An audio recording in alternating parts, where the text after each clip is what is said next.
ஓம் சாந்தி 23/4/2024 முரளி. இனிமையான குழந்தைகளே, தந்தை கூறும் அறிவுரைகளை நடைமுறையில் கொண்டு வாருங்கள். நீங்கள் உறுதிமொழி கொடுத்துட்டு வாக்குறுதியிலிருந்து மாறிவிடக்கூடாது. கட்டளைகளை மீறக்கூடாது.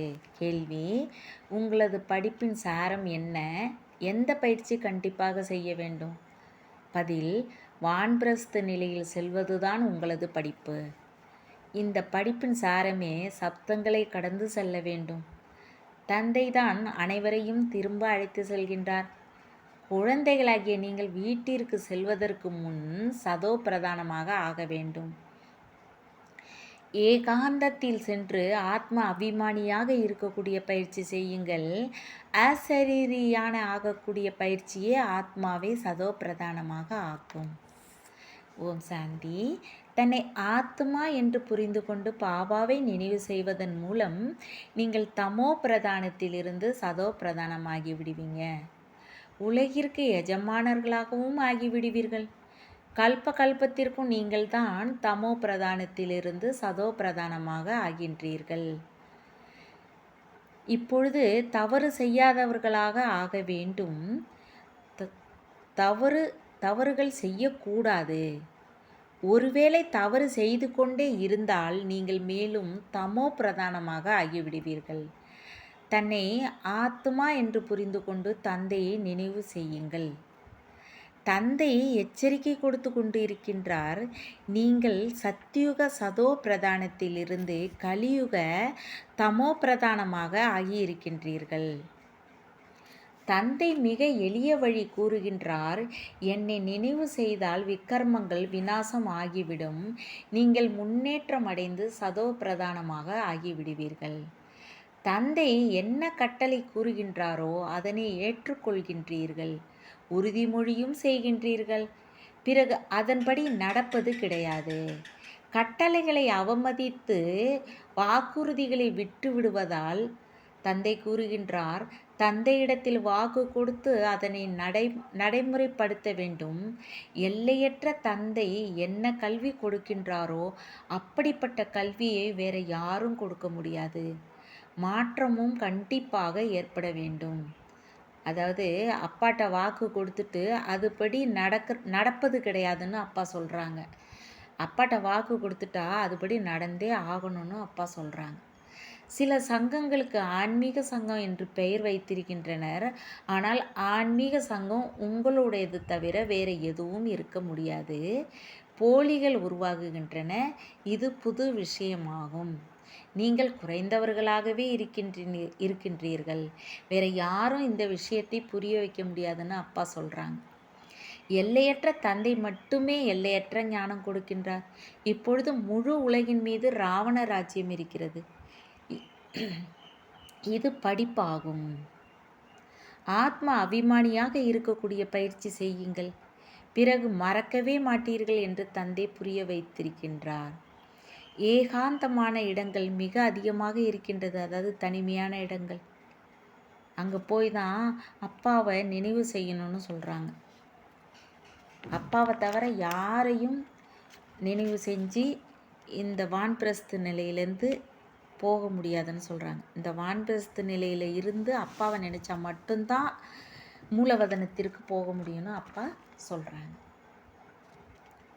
ராஜ்ய பதவி அடையக்கூடியவர்களே கோடியிலும் சிலர் என்று கூறப்படுகிறது. அவர்களே வெற்றி மாலையில் வருகின்றனர்.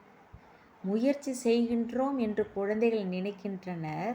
பாபாவை அடிக்கடி மறந்து விடுகின்றோம் என்றும் குழந்தைகள் கூறுகின்றனர். குழந்தைகள் எந்த அளவு பலசாலியோ அந்த அளவுக்கு மாயையும் பலமாக சண்டையிடும். அப்பா சொல்கிறாங்க, ஒருவேளை நாம் இப்பொழுது இதயம் நின்றுவிட்டால் என்ன பதவி அடைவோம்? பாபாவிடம் கேட்கலாம். நாளடைவில் தானாகவே புரிந்து கொள்வீர்கள். விநாசம் எதிரில் இருக்கிறது.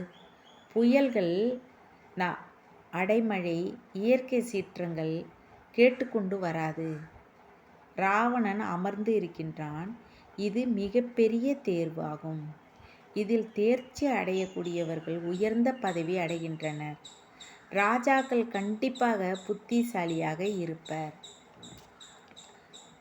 இனிமையிலும் இனிமையான செல்ல குழந்தைகளுக்கு தாய் தந்தை பாப்தாதாவின் அன்பு நினைவுகள் மற்றும் காலை வணக்கம். ஆன்மீக குழந்தைகளுக்கு ஆன்மீக தந்தையின் நமஸ்காரம். ஆன்மீக தந்தைக்கு ஆன்மீக குழந்தைகளின் அன்பு நினைவுகள் மற்றும் நமஸ்தே. பாபாவோட நைட்டு வகுப்பு 1969 5/1. குழந்தைகள், இங்கு வகுப்பில் அமர்ந்திருக்கின்றீர்கள். நமது ஆசிரியர் யார் என்றும் அறிந்திருக்கின்றீர்கள். இங்கு மறந்து விடுகின்றீர்கள். குழந்தைகள் அடிக்கடி மறந்து விடுகின்றனர் என்பதை ஆசிரியர் அறிந்திருக்கின்றார். இப்படிப்பட்ட ஆன்மீக தந்தை ஒருபொழுதும் கிடைக்க மாட்டார். சங்கம யுகத்தில்தான் கிடைக்கின்றார். சத்தியுக தந்தை கலியுகத்தில், சத்தியுகம் மற்றும் கலியுகத்தில் லௌகீக தந்தை கிடைப்பார்கள். ஆனால் இது சங்கம யுகம். இதில் குழந்தைகளாகிய நாம் புருஷோத்தமர்களாக ஆகக்கூடியவர்கள் என்பதை நினைவுபடுத்தி குழந்தைகள் இதில் பக்காவாக ஆக வேண்டும்.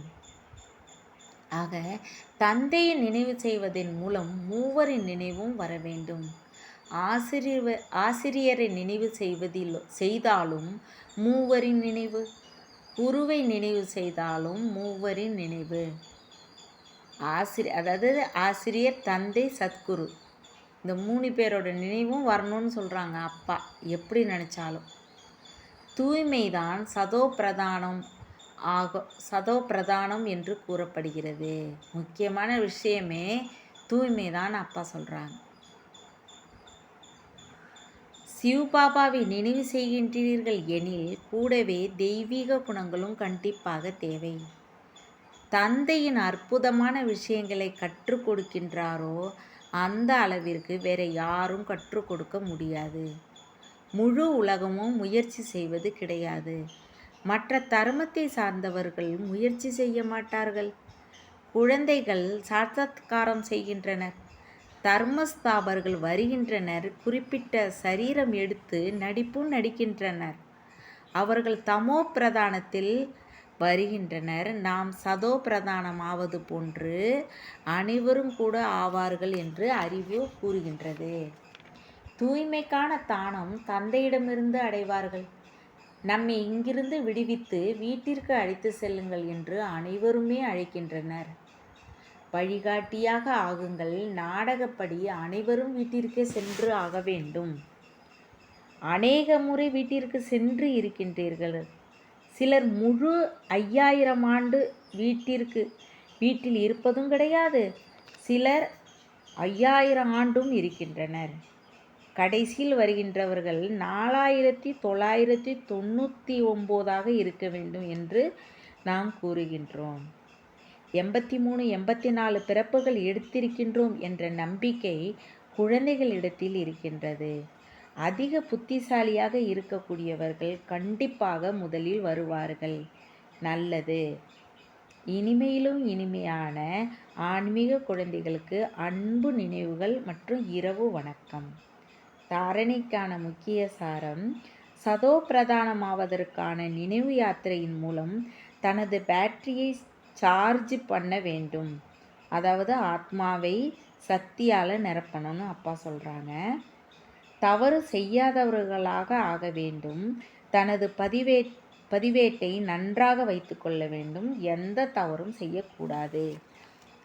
நியமத்திற்கு புறம்பாக எந்த காரியமும் செய்யக்கூடாது.